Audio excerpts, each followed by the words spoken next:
How should a couple handle disagreements about important decisions? Again, coming with a mindset of respect is hugely important to make sure that the person that you have to make this important decision feels like they're a part of it, feels like you want them to be a part of it. So expressing like, hey, we have this important decision coming up. Can we together really work on finding out how to make the right decision? That is going to speak volumes to that other person, knowing that they're valued in this situation. You want their input. You want their decision-making ability. You think they're capable of making a good, informed decision on this important issue. So making sure that you are bringing your spouse into that and not trying to, this is what I find sometimes, and we've had this in our marriage where a lot of times you'll want to take something yourself because you feel like it will help me in some way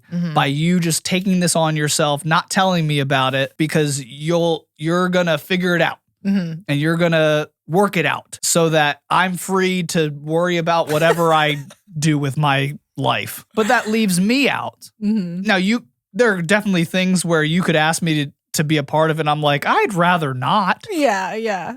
But I would still like to be a part of saying, no, I think you could take that one. You would be better suited to figure this out. You would be better suited to make the final decision on this. I don't really have an opinion or a say, but at least I was allowed in so that I feel like if I needed to, you would value what I had to say. You would value my decision. That would make me feel good. What would you say to the couple who have already, maybe they haven't sat down and really talked it out yet, but they know this decision is coming up and they both want a different outcome? How do they sit down and work that out? So they have an important decision coming up. They both want different outcomes. Are they aware? They're aware. Like they've talked about it and they're like, we're unsure what to do because I want it. I think we should do it this way and you think that we should do it that way. We disagree, but this decision has to be made. Yeah. What's your any tips for that? Because that's a really hard place to be in. I think my tip would be to approach the conversation at a later time and keep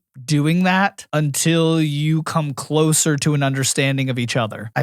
Not ignoring the issue, but like talking about it, but giving it breaks. Exactly. Okay. Exactly. Give it a break. Come back to it at a later time. Hopefully, you're not so ingrained in your decision that the conversation never changes each time you approach it. Hopefully, you are humble enough to know that you don't know everything. Yeah. And when you approach it the next time, maybe your spouse by that time has thought of a different way of explaining why they came to their decision or explaining a part of your decision on why it wouldn't work for this reason. And you could be humble enough to say, I see your side. I see what you're saying. I see your approach to this. Okay, now we can kind of chip away at my decision and maybe it will come and look closer to yours. Right. Or vice versa. I think a lot of times, like with that ladder of integrity that I just talked about, you need to do that sometimes multiple times before you get to the truth of how you actually feel about whatever issue is on your mind. It's the same thing here where you might have to approach that conversation multiple times before you actually get to an understanding of each other. So if I'm hearing you correctly, the key is taking breaks, but also having times to discuss it where you're really inquiring of your spouse why they think and feel this is the best decision and being able to respectfully communicate back why you think and feel it's the wrong decision and vice versa so that you can understand where each other are coming from so you can make those compromised changes if needed. I always hate compromise. I like negotiation. Negotiation? Yeah. Compromise is what the government does, and somebody's losing in a compromise. That's Negotiation true. leads to a unified decision, which you have to make because you are one in the relationship, in the marriage. So eventually you're going to have to get to a unified decision about whatever it is. Yeah. And that will honestly inform your mindset in the conversation. Yeah. Where you're coming into that conversation knowing that you're going to have to get to a unified decision. Yeah. You're not coming into the conversation saying, I'm going to hold out until a compromise is offered. That's a good point. And I get at least 3/4 of my decision. Yeah. So in a marriage, there shouldn't be Compromise. It shouldn't be a habit of having compromise. It really should be negotiation. And negotiations are long. They are repeated. You know, like you think about a negotiator on a police call. They're talking to this person for a long amount of time. They are talking to them in a way that is de-escalated.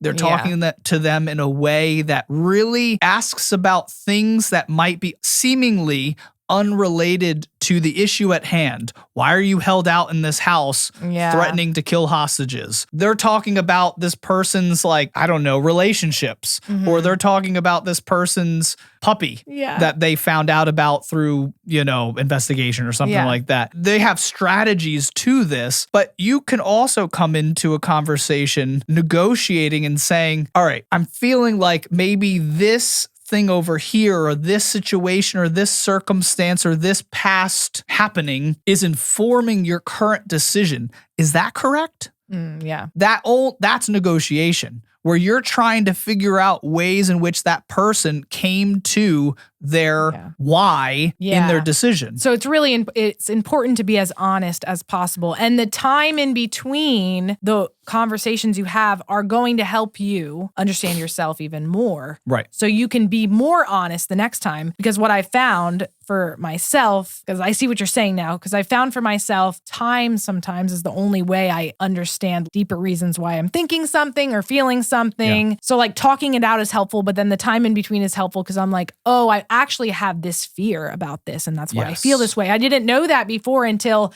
after having another conversation and then having more time. And that's really helpful. And I like what you said about being honest as possible in those conversations, communication. I'm saying negotiation only because I don't like compromise and I want to replace that word. Don't come to it like a negotiation.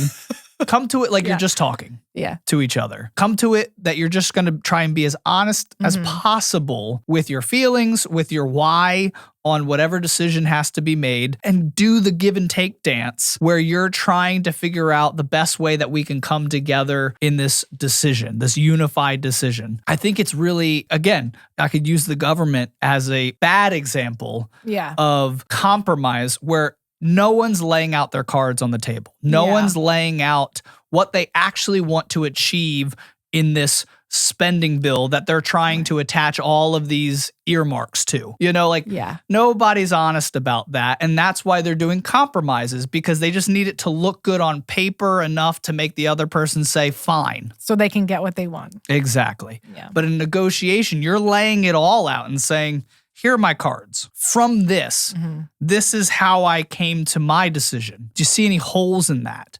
I want you to tell me if there's a hole in this way I came to my decision, because I want us to make the best decision for our marriage. I want us to make the best decision for our lives together. If the issue is that important and you care enough about your spouse, you'll lay it all out so that they can speak into that on both sides. Last question. What are some strategies for overcoming, it's kind of the same question. What are some strategies for overcoming reoccurring arguments in marriage? So I think that we already covered that. Anything else to add to that?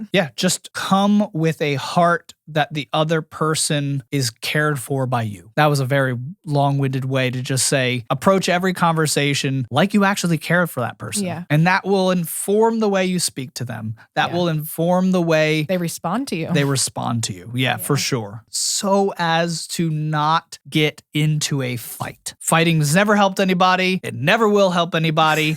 So make sure that you're not fighting, people.